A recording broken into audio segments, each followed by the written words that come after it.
तुमने देखा, तुम कोई भी कार्य करते हो, उदाहरण के लिए मान लो सुबह भ्रमण के लिए जाते हो, ठीक, तुम्हें हर चीज दिखाई देती है। ये पेड़ हैं, ये सड़क है, ये थोड़े बहुत जानवर जा रहे हैं, कोई कुत्ता बिल्ली सड़क पार कर रहे हैं, घास है, फूल है, और लोग हैं, वगैरह वगैरह। स्कूटर गाड़ी जो भी चल रही है, सब चीजें तुम्हें दिखाई देती हैं, सब बातों का तुम्हें स्मरण है। पर तुमने कभी सोचा कि तुम्हें किस किस बात का स्मरण नहीं है? भ्रमण के अलावा कुछ भी, मानो तुम खाना खा रहे हो, तुम्हारे सामने भोजन है, प्लेट में दाल है, चावल है, रोटी है, दही है, कुछ भी है, तुम्हें सब दिखाई दे रहा है, तुम खा रहे हो। क्या है, कौन है वो जिसे तुम नहीं देख रहे? कौन है?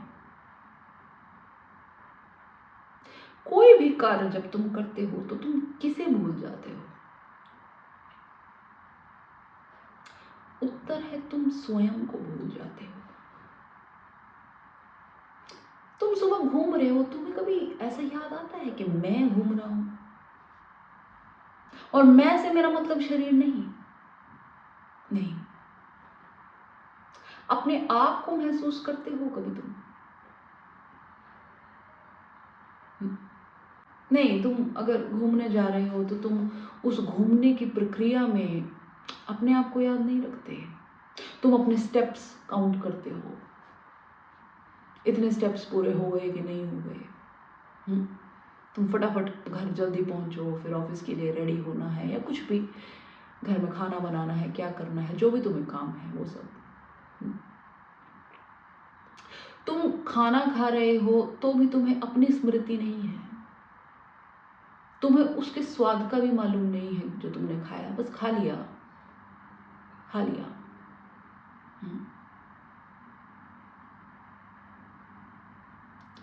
हमें सब कुछ याद रहता है सिवाय अपने। बड़े मजे की बात है ये। तुम्हारा जो मन है वो सब कुछ प्रतिबिंबित कर सकता है सिवाय तुम्हारे खुद के, क्योंकि तुम उस मन के पीछे हो, तुम उस मन के पार हो। मन तुम्हें प्रतिबिंबित नहीं कर सकता। अगर तुम्हें तुम याद आ गए या तुम याद रहने लगे तो ये समझ लेना कि तुम मन के पार जाने लगे, फिर मन नहीं रहेगा।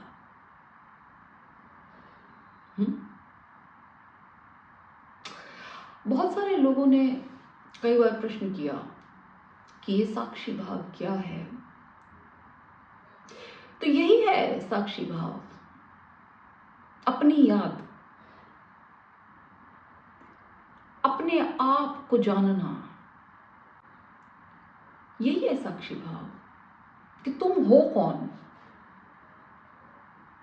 वो जो तुम हो वही साक्षी है। एक प्रयोग है रमन महर्षि का, अगर आप उसे करेंगे तो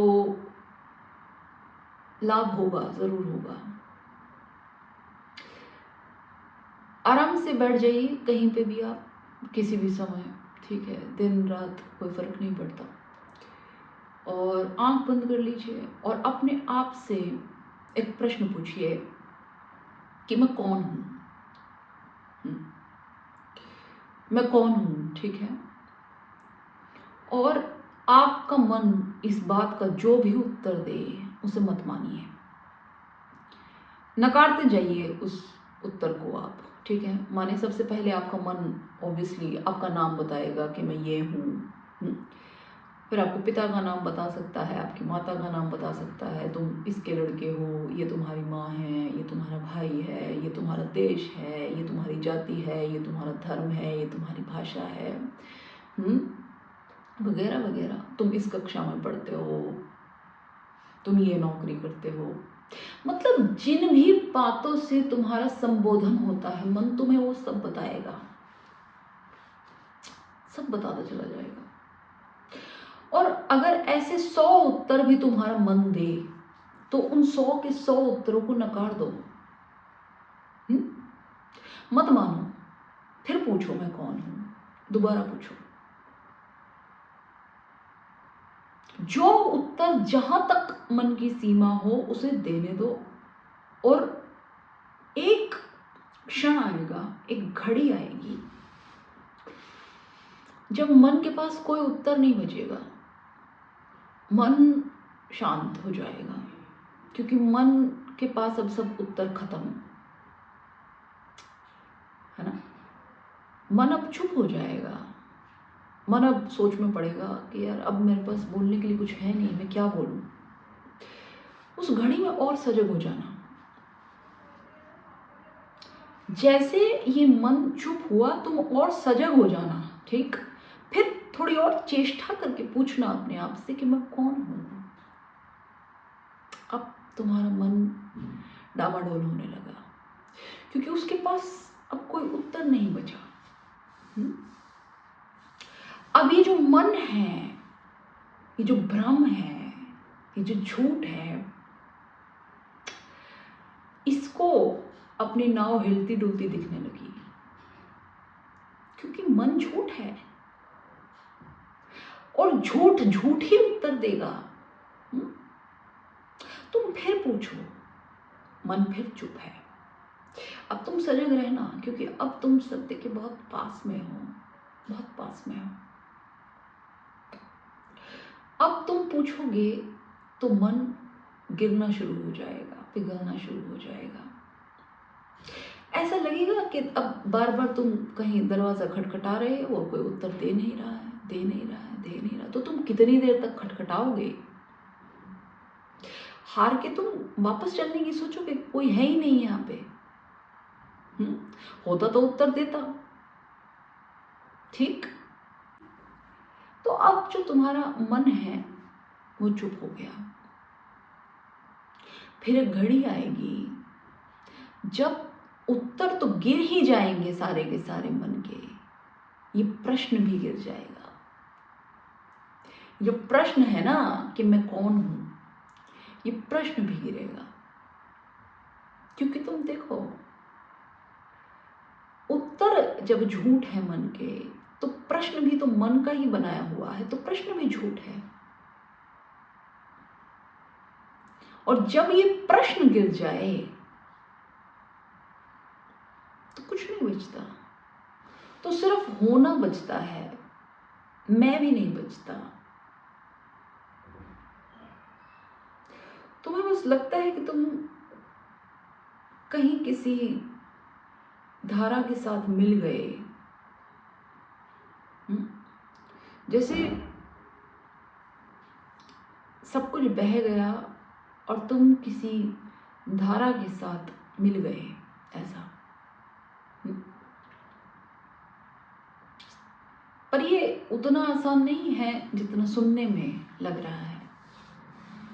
तुम्हारा मन तुम्हें अलग अलग प्रकार के छलावे देगा,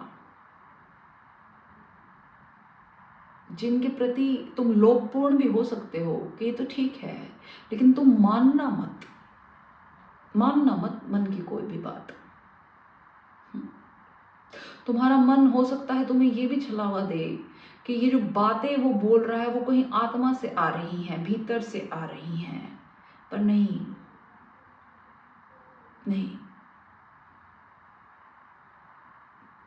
क्योंकि वहां से तुम्हें कोई आवाज नहीं आएगी, कोई तुम्हें ऐसा निर्णय नहीं देगी, साक्षी की अनुभूति की निर्णय, ना ना ना, वो एक अनिर्णायक स्थिति है, वो केवल एक अनुभूति है, एक आभास है, वो एक निशब्द है।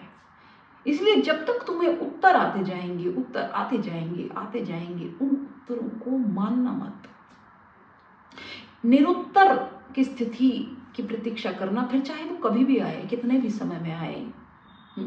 ऐसा नहीं होगा कि तुम अभी बैठे हो 15 मिनट में अभी तुम कहो कि हाँ हो गया, ना ना ना, इतने तो तुम्हारे मन उत्तर भी नहीं दे पाएगा। बार बार तुम्हें चेष्टा करनी पड़ेगी, बार बार। पर अगर तुम इस प्रयोग पर टिके रहे तो तुम पहुंच सकते हो सत्य के करीब। फिर उसी भाव को पकड़े रहना, उस भाव को गांठ मार लेना और पकड़े रहना, और फिर एक दिन उस गांठ को भी खोल देना और जाने देना सब कुछ जो भी है, और उसमें खुद भी बह जाना।